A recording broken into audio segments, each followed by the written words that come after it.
Taylor Decker's on my All-22 fantasy team, by the way. Stop it. Nobody cares. Taylor, I don't care, and I'm in the league. I'm just trying to hype up the future of fantasy football here.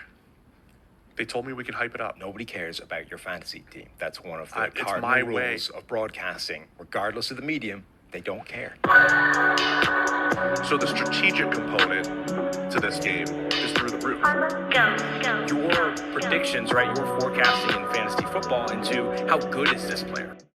It's gonna change the industry. Yeah, I moved to the old town where it goes down. Look at me now. I wrote my goals down. I hold it down. Made myself proud. Say, look at me now. Hello and welcome to the All-22 podcast. The All-22 podcast is designated to discussing all things NFL in relation to the All-22 fantasy game. All-22 is the first and only fantasy football platform that uses PFF grading as the foundation for its scoring and has all 22 positions on the field. I am here today with my co-founders and partners, Bobby Acker and Ray Cotto, and I'm Kristen Barty. Hello, everyone. That was an emphatic welcome, dude. Yeah. I think you're getting the hang of this. It's the second time we're doing this, and you're like a seasoned pro. I've been just listening to Sam, Steve, Austin, trying to rip some smelling salts before the show, drink 6 glasses of coffee, get myself ready. I like it. Yeah, we need Coffee a smelling Chris. salt sponsor. Yeah, we need some sponsors. I do agree. What's the smelling salt we use for baseball? Rhino something. Atomic Rhino, that's what it is. Yeah, I was going to call it something Rhino, else, but Atomic Rhino sounds more accurate. Yeah, we have a fun name for it on the baseball field, but we'll leave that there. How are you guys doing? Wonderful. So, every day is one day closer to the NFL draft. It's like the greatest time of the year. Mm-hmm. So, can't be better. Yeah, I'm happy to be home today. I was in the office yesterday for my day job. 4 hours of commuting time. Kicked the hell out of my leg running to the train with dress shoes on. Literally blood on my ankle. Very happy to be home and talking football with you guys. Best day of my life. You're very coordinated, Chris. You sound very coordinated. Very coordinated athlete. Yeah, no, absolutely. Kicking yourself running to the train. Pandemic. I haven't been to the real gym in almost 2 years. I told you last week was my first time back, so trying to get it back, Ray. Yeah, I could tell you haven't been there in a while. Yeah. I don't want to say anything, but you said it. Yeah. Appreciate that. Yeah, don't piss off Bobby. He's just going to take pot shots at you all day. That's my goal for this episode. Just don't piss off Bobby again. Last episode, we took a tally of how many compliments he gave. Maybe this one is just how many times he rips us down. Yeah. I think there was 3, and I have to negate all 3 of them at some point within the podcast. So there's 1 right there. Good. Yeah. Actually, I had a dream that I had already pissed him off before we started recording. He was mad at me because I wasn't on time for the recording of this podcast. In reality, I was. He was just 2 hours early. Is that a real story? Yeah, that was my dream last night. He's like, dude, why are you recording? I'm like, dude, we're recording at 11, and it's 9:05. Like my tweets, respond to my texts. I'm a happy guy. Yeah. How does that make you feel, Bobby, that one of your coworkers is having bad dreams about you just being mean to him? I mean, just have a really good friendship. You know what I mean? I think that's all it means. Not looking at anything past that. You know? I thought you were going to say makes you feel powerful, but yours was a nicer response. Yeah. Let's do it. Let's jump in. What do we got? Ray's going to bring up a topic for the day, just a quick conversation topic, and then we'll get into the actual podcast topic. But Ray, take it away. Yeah. So news of the week: the Eagles and Saints trade. Lots of moving parts. Super weird trade overall. But essentially, the Eagles received pick 18 in the first round of this year's draft. The Saints' third-round pick 101. The Saints' seventh-round pick, also this year. And then the Saints' first-round pick next year and a second-round pick in 2024. And they gave up the 16th pick in the first round of this draft, the 19th pick, and pick number 194 in the 6th round. So lots of weird moving parts here. Essentially, the Eagles go from having 3 first-round picks to 2 this year, and then they pick up a second first-round pick next year, and the Saints now jump into the first round and have a second first-round pick this year and give up their first next year. Those are the big pieces, but made a lot of waves. So I guess what are your guys' thoughts on this? First thought is I think that's a lot. Let's do a screen share and let's bring up the graphic of the trade just for reference while we dive into this. I mean, I love seeing it. I love seeing some momentum getting closer to the draft. Here's my thing, right? Like, so you guys can see the graphic now, right? Yes. So you're the Saints. You just got these 2 picks. And, like, you got to think you make a move like this for a quarterback, right? You're trying to stockpile picks this year so you can move up and go get one. In my opinion, I don't think you do this so you can go up and get a tackle or an edge rusher. I don't think you do that. If I'm a team like the Jets or the Giants, and I'm going to go trade back with the Saints here at 16 or 19, I'm not doing that if I don't get a pick next year, which now the Saints don't have. So I really couldn't like this less for the Saints. Yeah, I mean, they have to be doing it for a quarterback. But saying that, so it would only be logical if they were doing it for a quarterback. But everybody, we've seen it all over Twitter. There aren't great quarterbacks necessarily in this draft, so this wasn't necessarily the right draft to do that trade. I think the other thing that makes it strange is your point, Bobby. They didn't trade up enough to guarantee that they're going to get one of the top 1 or 2 guys. And then just besides that, they do that, but like the Packers trade they made a few years ago to get the defensive end, Marcus Davenport. Right? They have a history of doing trades like this to not get quarterbacks. And people were talking about how that trade was one of the worst draft trades in history because they gave up so much draft capital to get a non-quarterback. And Davenport didn't even really end up becoming a difference maker. And it's been probably 3 years now. And he's still not really like anywhere close to elite. If that's the route they go, who are they taking? A tackle? I see. To me, all the elite tackles are going to be gone, right? They lost Armstead. So, yeah, the tackles are going to be gone unless you're going to reach for someone like a Bernard Raymond or something, which that would be something. Yeah, I think Penning's even going to be gone. I mean, that's just what teams do. I wouldn't take Penning at 16 or 19 personally, but I think it doesn't make sense unless the Saints are making another move to move even further up into the round. And so, I'm no insider, but if you guys remember, I did text you guys about a week ago saying, hey, keep an eye out for either the Saints or the Steelers to make a move up into the first half of the first round for a quarterback. And so the only thing that would make sense would be for this to just, be the prelude to another move up in the draft. I think they have their eyes on the Panthers picking at 6. The Panthers might take a quarterback. I think any of the quarterbacks this class are probably a reach at 6, but the Panthers are in the division, right? So they would have to move beyond 6. They'd probably have to trade up to the Giants pick at 5, or even maybe the Lions pick at 2 because there's a chance the Lions pick a quarterback. That desperate teams do weird things. If you're desperate for a quarterback, you're bound to make some unsound moves. I think this year is not the class to do this, to make big moves for quarterbacks. I mean, at least in my opinion, of course, one could hit, and if you've got conviction about a guy at the position, you go for it.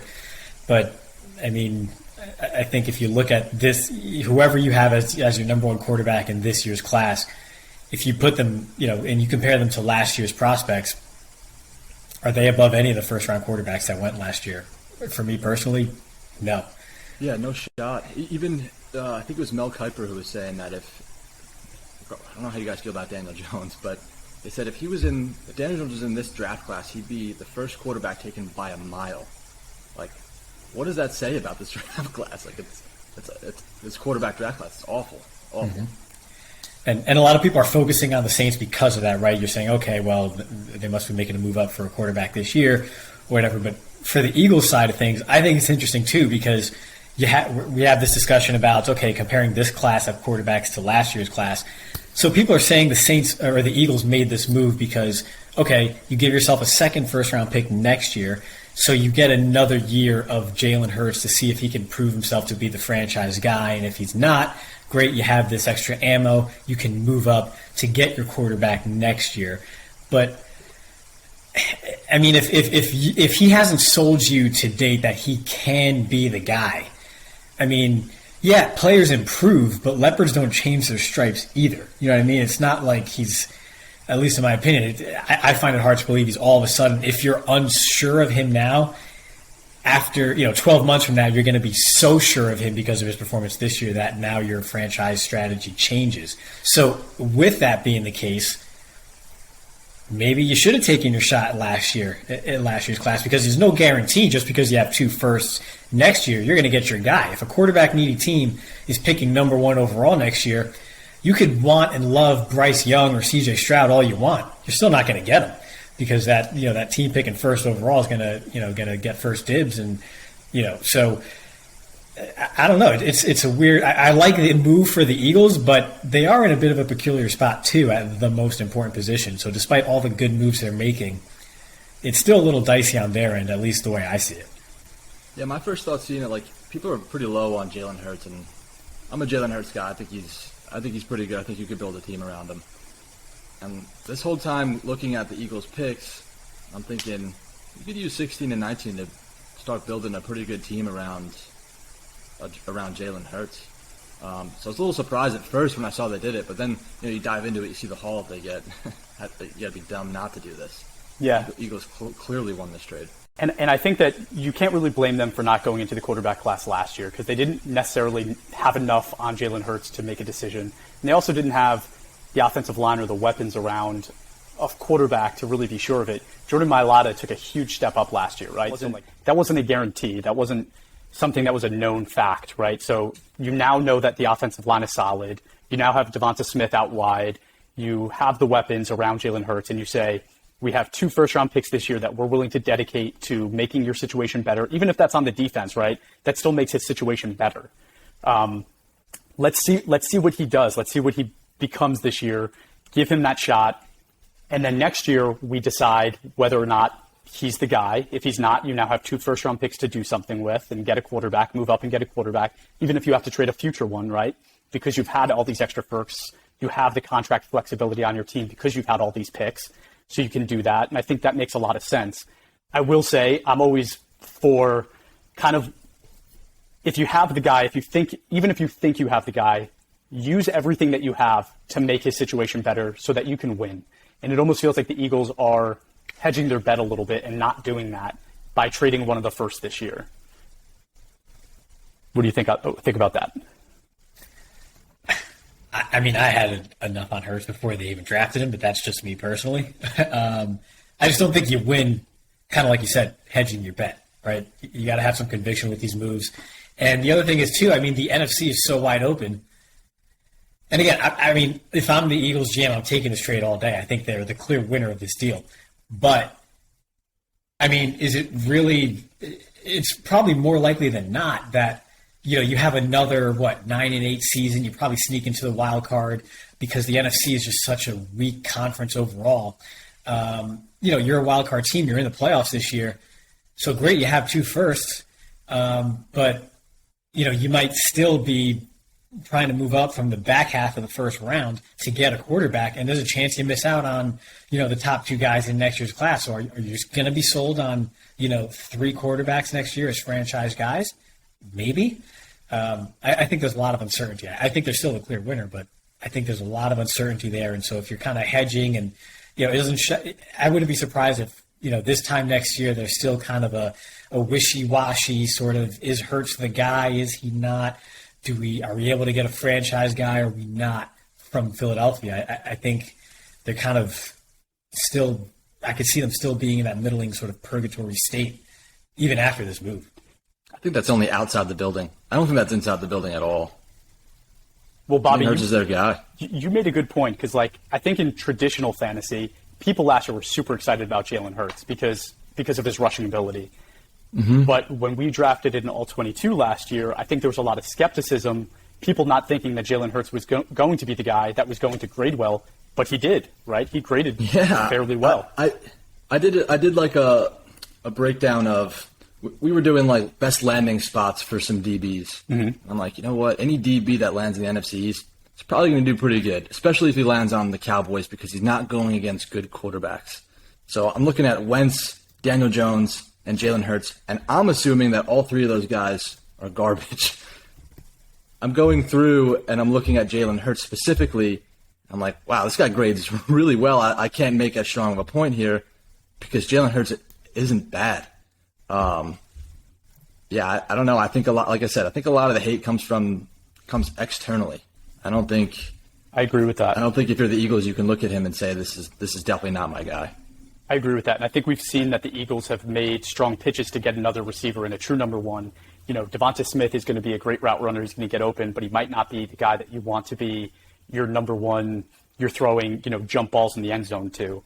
So they still maybe need that. They have Goddard as well, but if you add that number one receiver, he will have no excuses, and I think that offense could do really well, especially if they are able to put their picks towards their defense. Absolutely. Yeah, it's interesting to see like what implications this has. Tying it back to All-22, what kind of implications this trade has on our game. Who's going to go at 16 and 19 now for the Saints? Let's say they can't move. Is there a quarterback there that just kind of falls down and that's who they take there? Is it Pickett? Is it a guy like that? Very, very, very interesting. Well, do you think the Saints are a good landing spot for a quarterback, given that they have, I know they have 2 firsts, so I mean they could always use a second first-round pick on an offensive player. But Sean Payton's gone, right? They have Dennis Allen now at head coach, so more of a defensive guy. You have Michael Thomas kind of, coming off of, a year-plus absence, essentially. Is that now favorable, or is it a favorable landing spot like it used to be? I mean, I was a big Sean Payton guy. Pretty much, if you had Sean Payton's stamp of approval, I would just defer to him. That, to me, he's a QB wizard. But that's no longer there.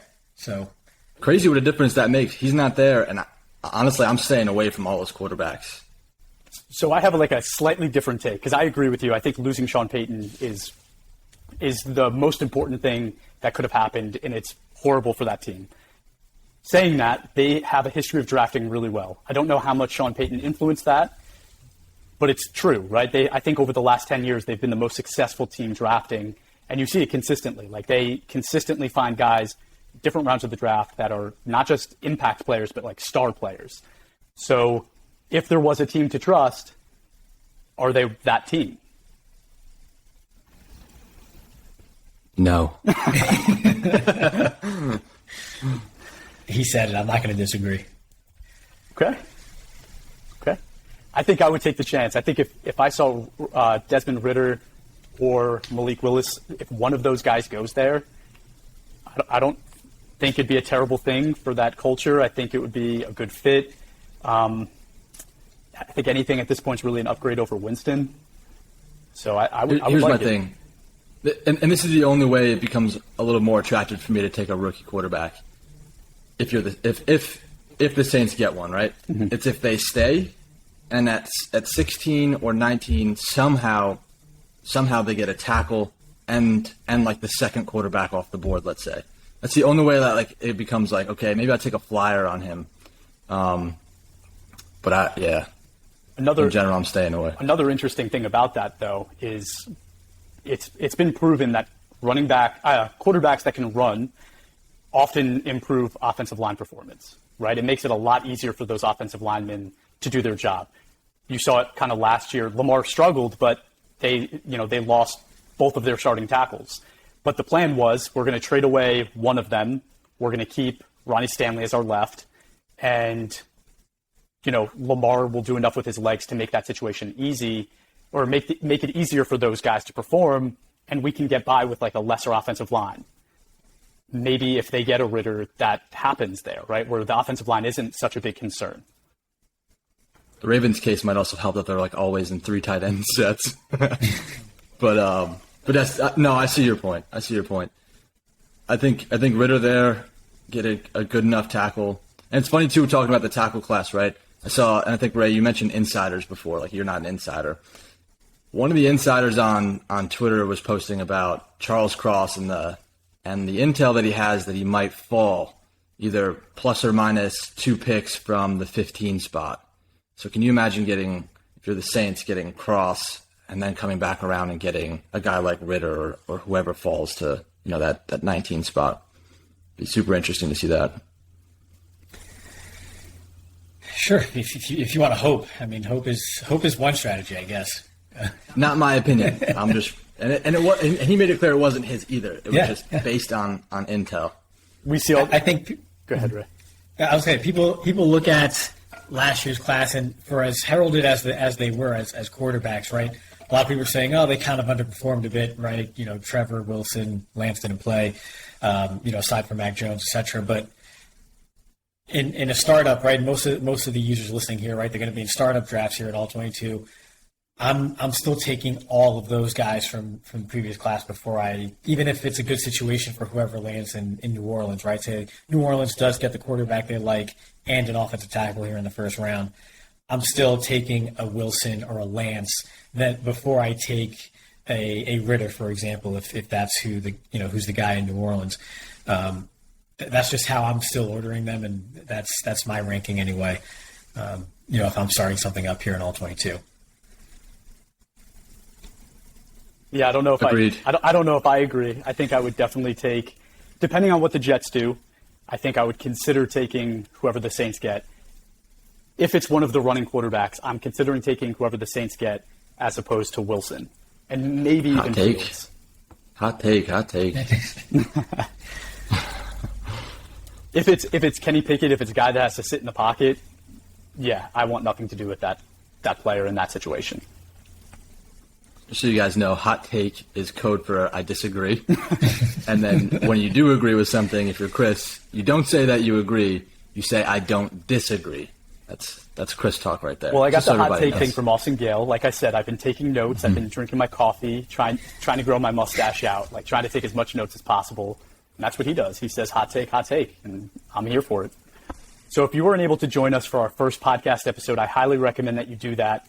We took all of the listeners through the website and actually shared the screen so that you could see all of the features and unique graphics that we are going to be providing.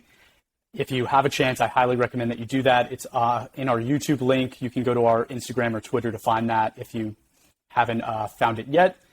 And then just going forward, today we are talking about our grading system and kind of why we chose it and how it's different. So I want to jump into that and start to really introduce that topic. So like during our walkthrough, we went through the matchup page and my team page, and we showed you that exact equation, and Bobby's sharing that now. We take the PFF weekly grade, we multiply it by the positional weight, and we get the All-22 score. So we're going to do that for all of your players to give you your All-22 score. Today, I want to really jump into where the idea came from first. And let's start with the PFF weekly grade. So, Bobby, I'm going to ask you to start talking about that piece. Yeah, so that actually kind of dates back to like when we first had the idea, for All-22.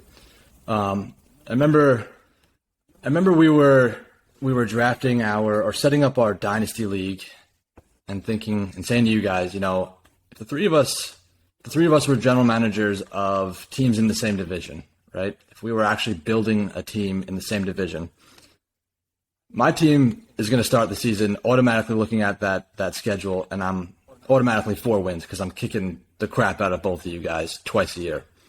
But there was really no way to prove that using stats in the traditional fantasy format method. So kind of wanted something that would be more indicative of a player's complete performance rather than just box score statistics, right? I mean, I think even Austin Gale said it on Good Morning Football today with Sauce Gardner. There's times where Sauce Gardner wasn't showing up on the stat sheet at all because nobody was targeting him. So the stat sheet will almost tell you that he wasn't even like part of the game.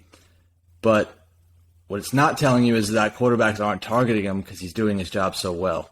So he's not getting tackles, pass deflections, interceptions, anything like that.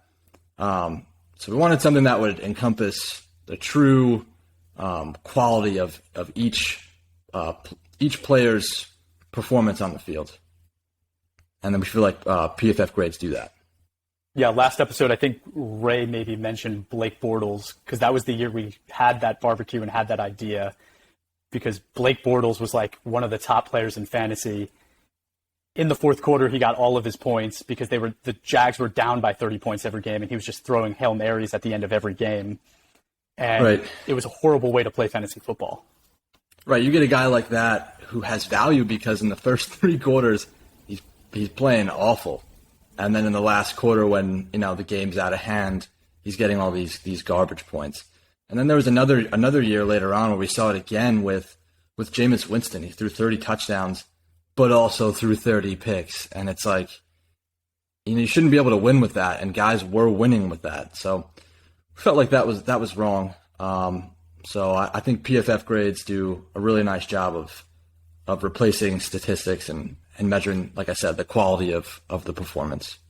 Yeah, looking at Blake Bortles specifically, to your point, Bobby, if he was having 3 bad quarters, the base grade of 60 would start getting chipped away at, and it would get down lower and lower and lower. It might end up like near 40 or 30. And then in the fourth quarter, yeah, maybe he has a good quarter where he's making some big time throws, and it might bring it back up. But 1 quarter as opposed to 3 will still keep that grade probably in the 50s.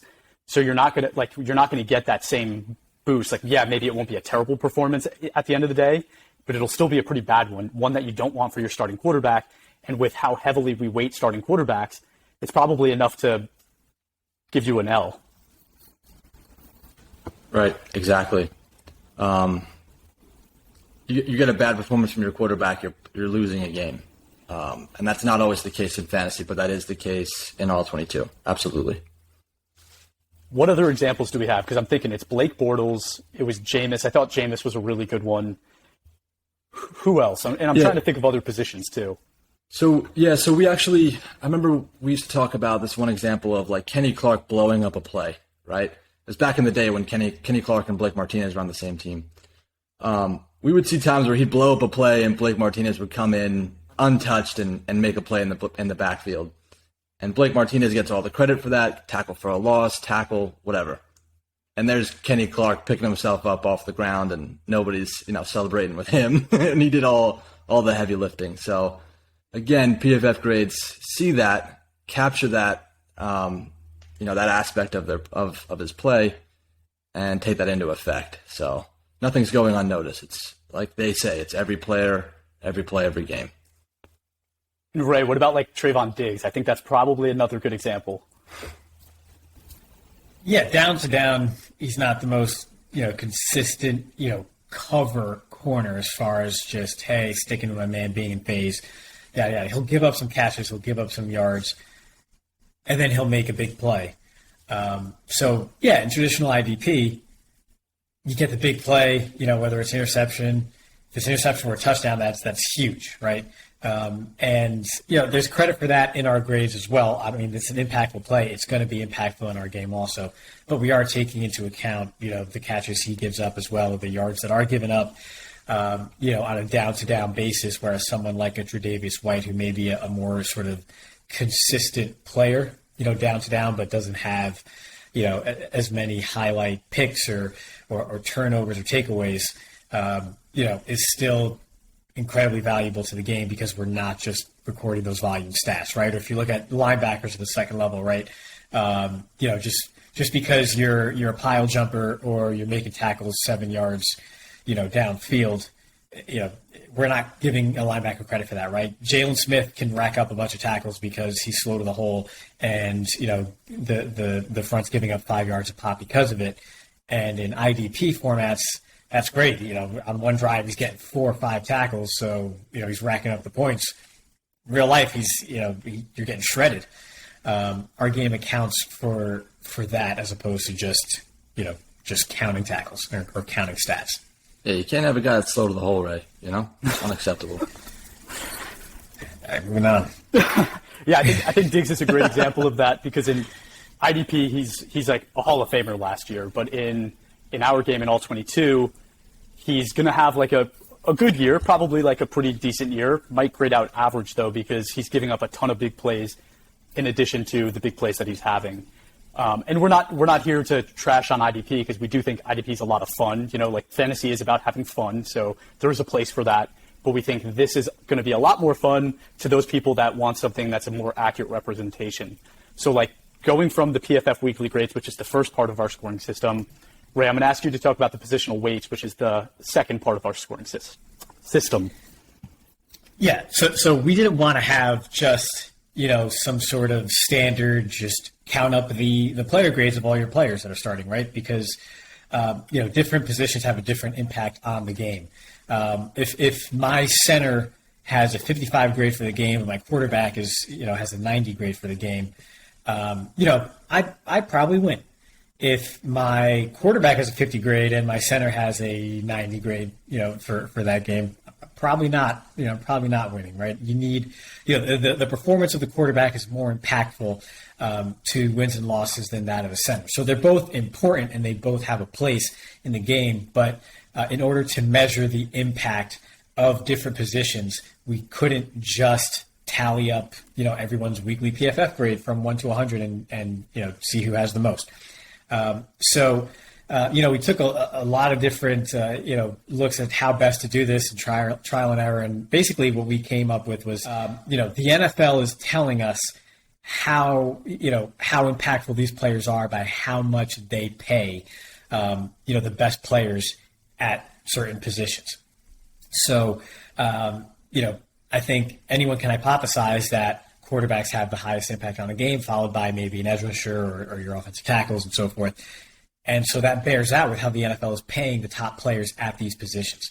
So we looked at these these players that are being paid the most at these positions and basically said, okay, if we can just add these up, add the sum total of the highest paid players at every position, what percentage of that total would each position represent?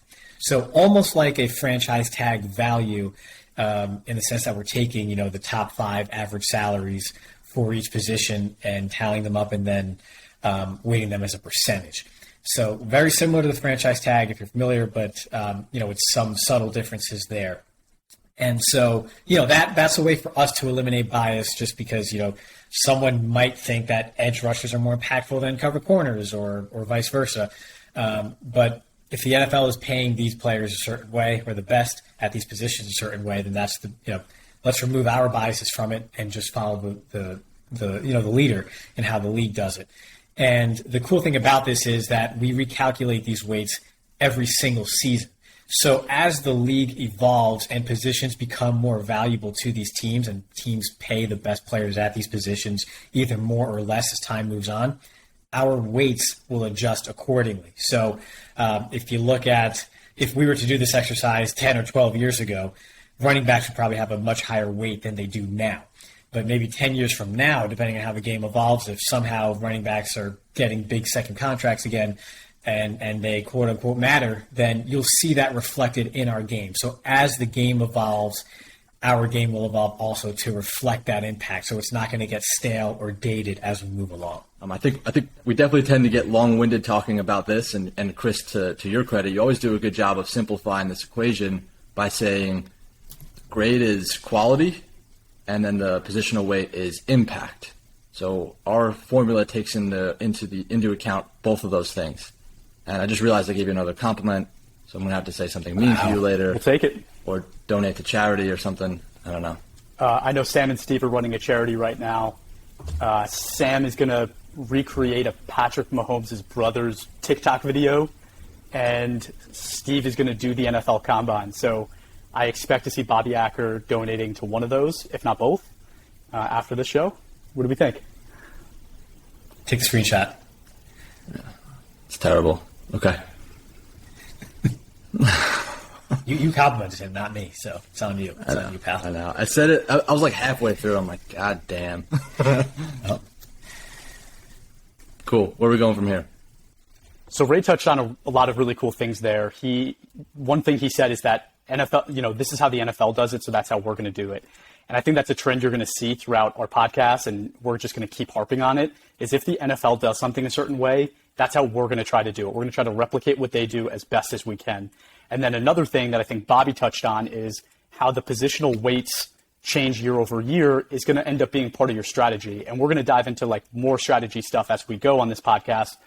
But looking at, for example, Kyle Pitts getting chosen 4 overall and seeing Travis Kelce and George Kittle get paid over the last couple of years, we're already seeing changes to the tight end position as that gets more valuable. So that's all strategy things that you need to think about as you're playing this game. Is that a position that I want to invest in? So guys, what do you think about us jumping into that part of this conversation? Like, how does this weighted system impact the strategy that you choose to go down as you're building your team? Yeah, I definitely think we haven't seen the end of the, we haven't seen the end of the line for edge rushers increasing in value. So I feel like I'm still going to keep investing pretty highly in edge rushers. I mean, look at the top of the last few drafts, right? We've got the Bosa brothers going in the first, top 5 picks. We're having Aiden Hutchinson in this year's draft, probably going to go number 1. Thibodeau is probably going to go top 5.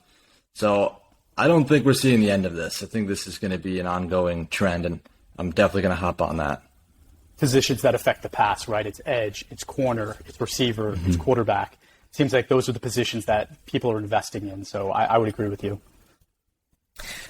Yeah, I would also say, too, because of how we structure our game, where it does mirror the NFL, right? Just think, even just it's draft month. The draft is coming up, right? So, yes, some of these positions are more important, but if you do have a player who is just that good, you don't want to pass on him to reach for a player either, right? So, like, for example, yes, edge rushers are worth more.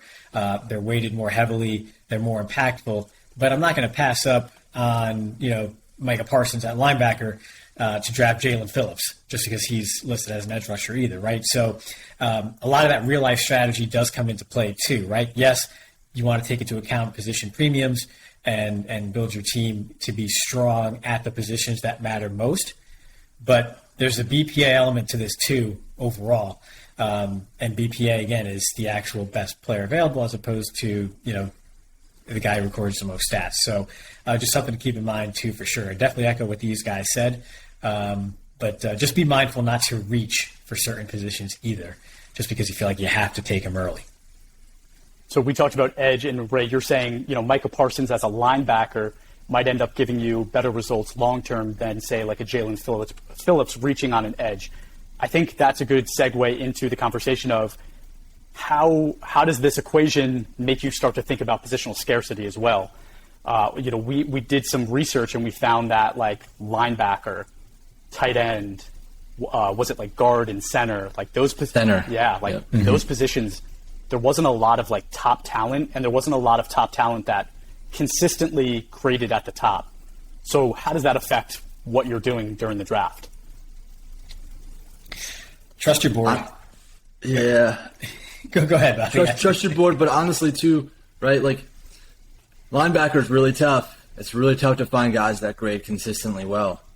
And there's some of my drafts where I'm collecting picks between rounds 5 and 7, 4 and 7, and I'm probably just going to keep throwing darts at linebacker, hoping that one of those guys hits.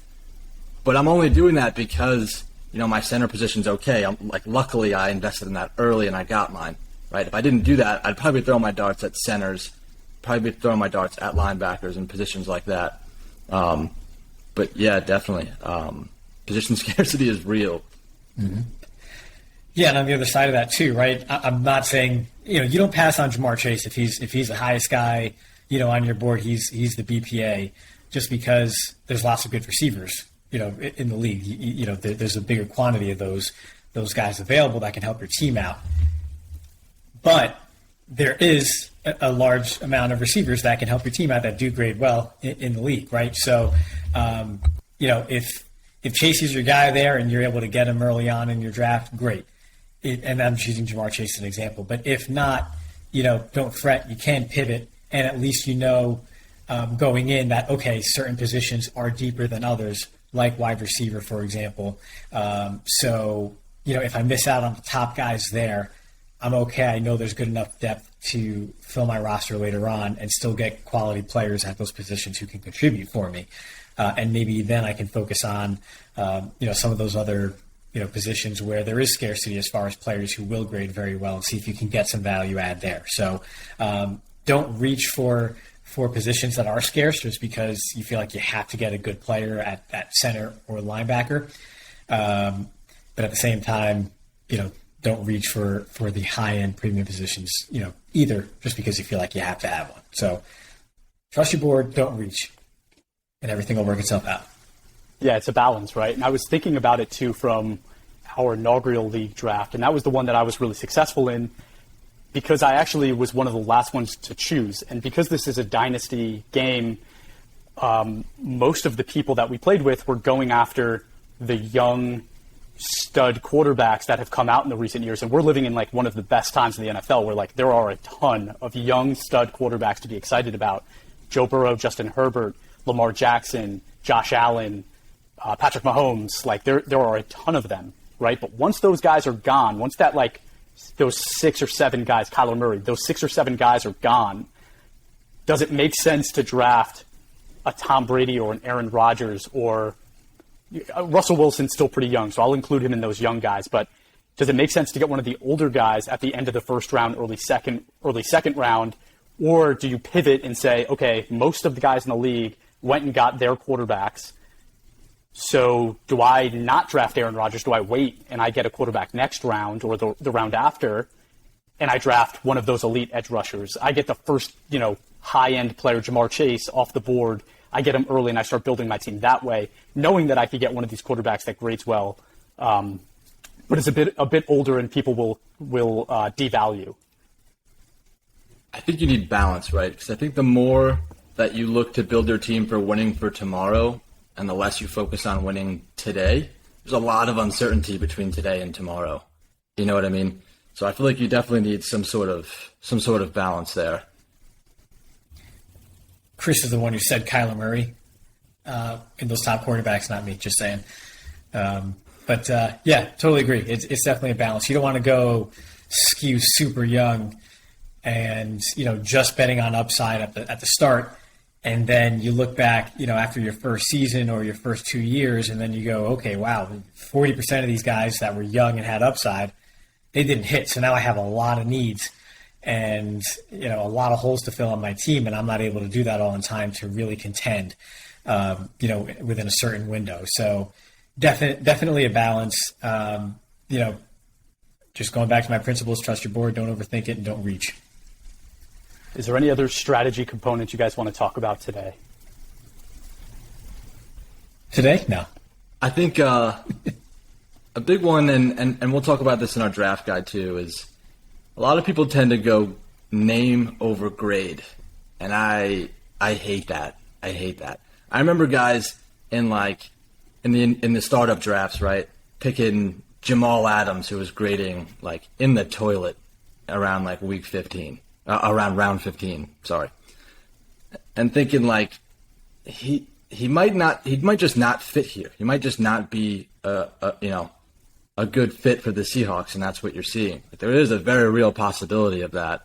And I think we saw that confirmed a little bit more in this past season, and now people who wasted a 15th round pick, whatever it was, got burned pretty good by going with name over grade. So definitely a cautionary tale there. That's actually a really good point. It's something to consider when you're drafting rookies, whether it's in your startup draft or your rookie draft thereafter. Is you definitely want to account for fit, right? You don't have NFL data to work off of, so just think about that, because Jamal Adams was a very high grader, one of the top guys in the league when he was in New York, and obviously the fit now with the Seahawks, it just hasn't worked out. So it's something to consider if you're in a startup draft and you're looking at a veteran who's now going to a new team, or you're looking at rookies. It kind of goes into the conversation we had with quarterbacks earlier this episode. But consider fit. It's a good point. Who was it when he left? I think it was Greg Williams who was like, "Yeah, he's not going to have fun there." Mm-hmm. And you remember that? You guys remember him saying that? Yes. Yep. And now we look at the grades and it's like, yeah, he's probably not having fun. I don't know if he'd be having more fun in the Jets or not, but he's probably not having fun in Seattle, especially now that Drew Lock's his quarterback. There you go, Chris. There's a burn for you. Appreciate that one. Yeah, Chris is a big Drew Lock guy, by the way. Big Drew Lock guy. I don't want to talk about my bad takes, but one bad take I will say, something that we could all share in and we could all lament with is Saquon, right? I think we saw people drafting Saquon in all 22 startup drafts very early. And Ray went to Penn State, Bobby's a Giant fan, and I spent like almost all of my dynasty picks on Saquon Barkley being the future of my team, and we all got burned. But I think in all 22 specifically, we saw people doing that a lot, picking Saquon over other top running backs because of the name. But it's not about the name, it's about how he grades, and that's what the focus should be. Yeah, don't make the same mistake the Giants did. Build the line, okay? Mm-hmm.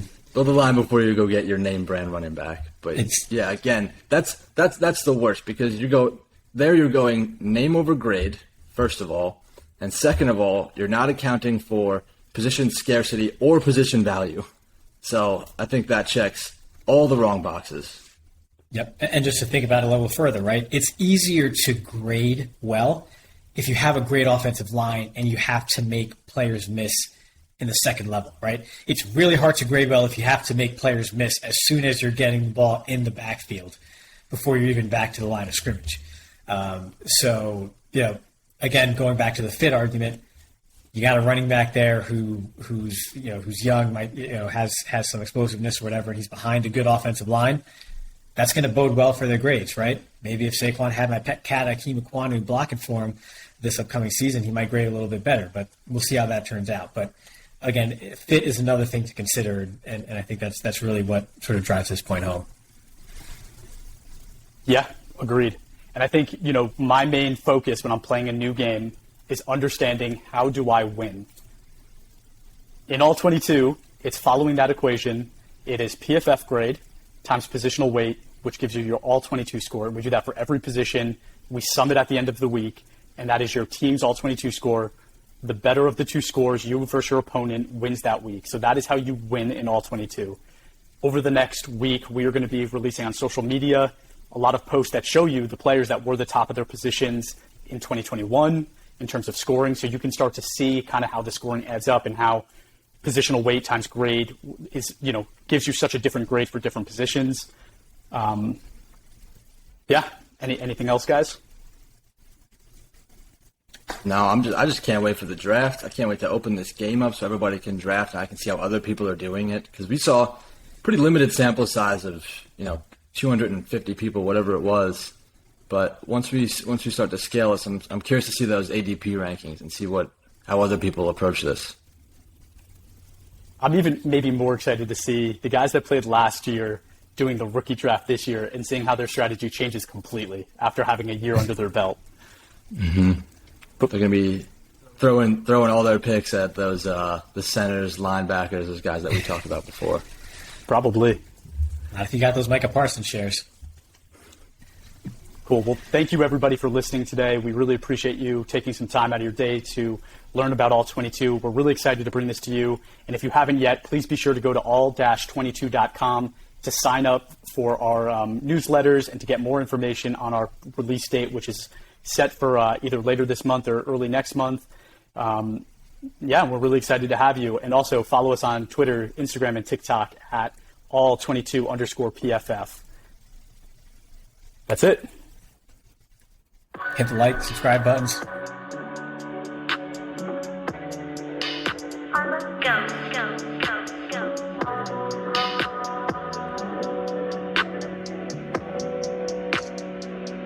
Yeah, I moved to the old town where it goes down. Look at me now. I wrote my goals down, I hold it down. Made myself proud, say look at me now. Yeah, they picking me now.